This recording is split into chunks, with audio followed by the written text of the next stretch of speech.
Body shots are a good idea. More of them would be a better idea.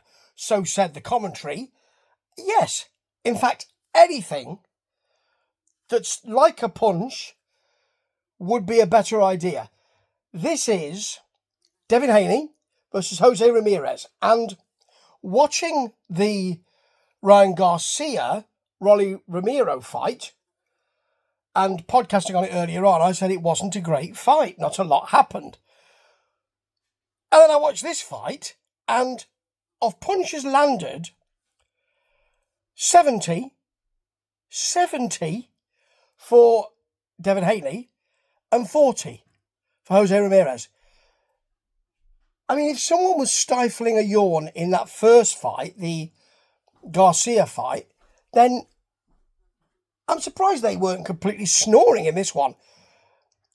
What you've got now is both ends, A and B, or A and A, or whatever you want to call it, of the Devin Haney, Ryan Garcia fight. It's been signed, folks, for later in the year.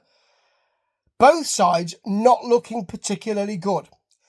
And if I said, oh, well, I don't know if people will have a look at that now because they might not want to come out or get the pay-per-view because of the way that Ryan Garcia performed.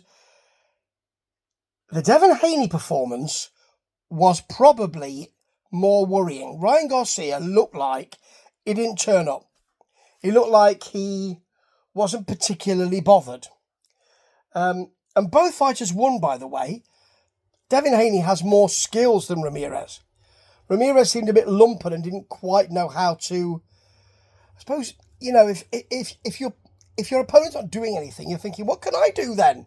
He didn't have the chutzpah, or maybe it's not his forte, to take control of that.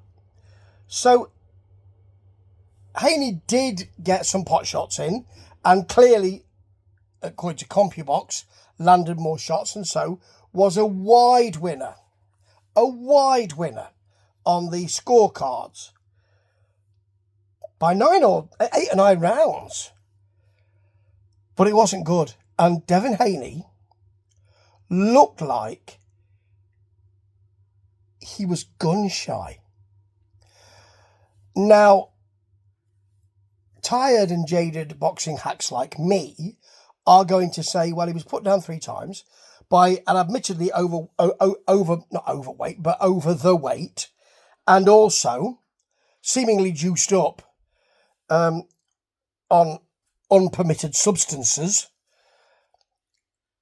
Ryan Garcia, he's put down 3 times by him, and although that has been expunged, that result, all of the Devin Haney I'm going to court stuff makes me just wonder whether or not this has really affected him mentally. And, you know, we say the same thing about the ennui of Anthony Joshua, don't we? Is he now, in my view, since the Andy Ruiz fight, or actually since the Klitschko fight when he was put down twice and all of that, is he now more gun shy? Is he now not really wanting the mano a mano stuff? At times, Devin Haney looked that way. He was lacklustre. He was disconnected. He was boxing well within himself. He knew he could win just by doing that. There was lateral movement the whole time. It wasn't as if he was moving into danger or anything like that. He knows he's got great ring acumen and all of that. But he wouldn't throw anything. And commentary, who are having to talk through this, were saying things like, do you think he's possibly having an issue with worrying about Ramirez's power? I don't think he was worried about anything except, I might get hit.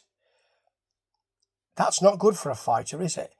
And it's destroyed the second fight between Garcia and Haney, hasn't it? Completely this.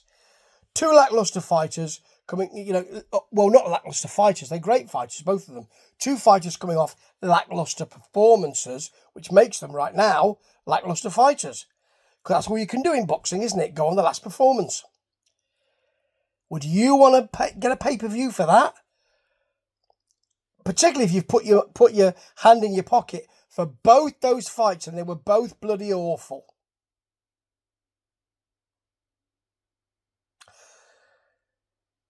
It's not a good time for boxing. And Canelo will be facing Mr.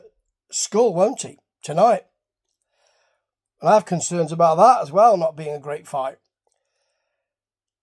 But here you've got two really bright talents set up for a fantastic payday, if that's what you're interested in, or great boxing match if you want, as Devin Haney seems to get your own back. And they've both ruined it. Because it seemed, in both situations, that they didn't want to be there. That's just not good, is it? Ta-ta.